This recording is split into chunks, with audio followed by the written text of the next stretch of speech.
Hey, it's Miss Pretzel, and I am book talking what is called a dark fantasy series. So dark fantasy is on the edge of horror.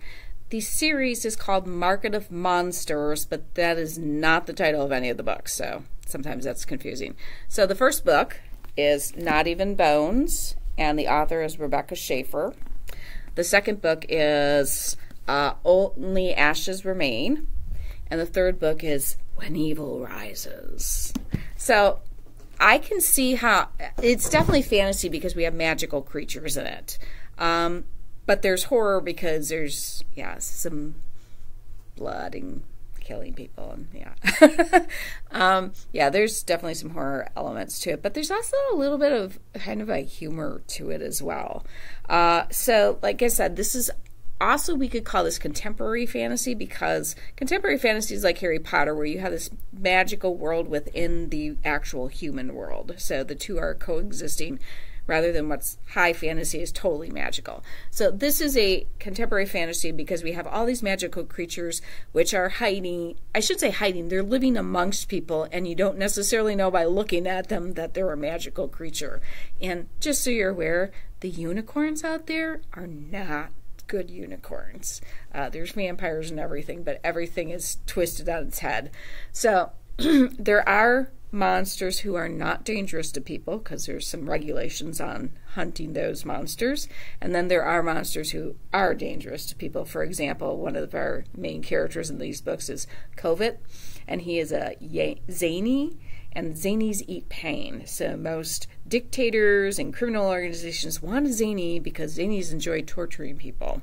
And what our true main character, Nita, has tried to figure out, like, is Kovet really, does he enjoy doing this? Because not some creatures, this is who they are naturally, but they try to fight their, kind of like Twilight, they fight their need for blood.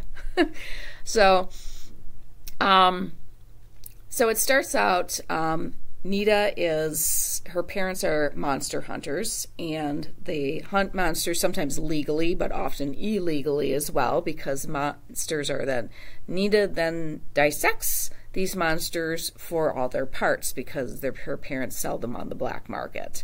But all the monsters that she dissects come to her dead. So things kind of fall apart when Mom brings home a monster who is not dead. And we don't even know exactly, this monster is going to come back to haunt Nita. I always want to say Nina. It's going to come back to haunt her. I know that.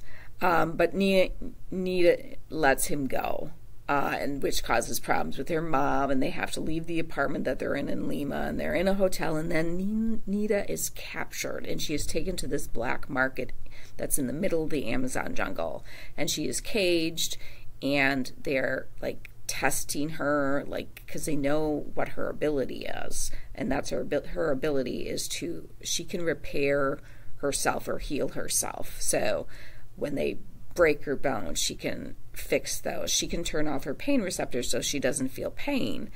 So there's a lot of things that, think about that. You can see why people might think she is worth something because, she can regrow a liver, she can regrow a toe, she can, that would be a nice ability to have. So she's, when it gets out that she has this ability, she becomes highly desirable on the black market, and that's not something you really want to be. So the majority of this book, after she is captured, is Nita trying to figure a way out of the cage, out of the Amazon forest, rainforest, like middle of nowhere. You can't exactly run into the jungle. There's a river, but she needs money to get a boat, and there's so many things. So she ends up teaming up with Kovet, who is a zany, as I said, who eats pain, and they kind of go back and forth, and there's just a lot of things going on, like impersonating the person who captured them and stuff like that, and then there's a big scene at the end where they finally are able to get out of this place, and they're on the river headed toward, and they're on a rowboat too, not a motorboat, and they're rowing to this place. Well, there was a creature who was killed by somebody And this happens to be a water creature who fell into the water when she was killed. And let's just say she gets a little revenge on all the people fleeing this black market that Nita and Kovich were in, because they do something to the market that everybody wants to get out. So I've only read the first book, but I didn't want to wait to book talk it until I read all three, because that might take a little while. So I hope that you will come in, and maybe this is your genre, maybe not. I will help you find something else. Dark fantasy is really hot right now. So we got a number of things that are dark fantasy. Horror, I've been buying a lot more horror too. So, come in and check this out, or I will help you find whatever you like to read, because it is my job to keep everybody reading. I believe there's a book out there for somebody, and I truly love helping you find the book that you want to read. So come on and let me help you, and have a fabulous day. Bye.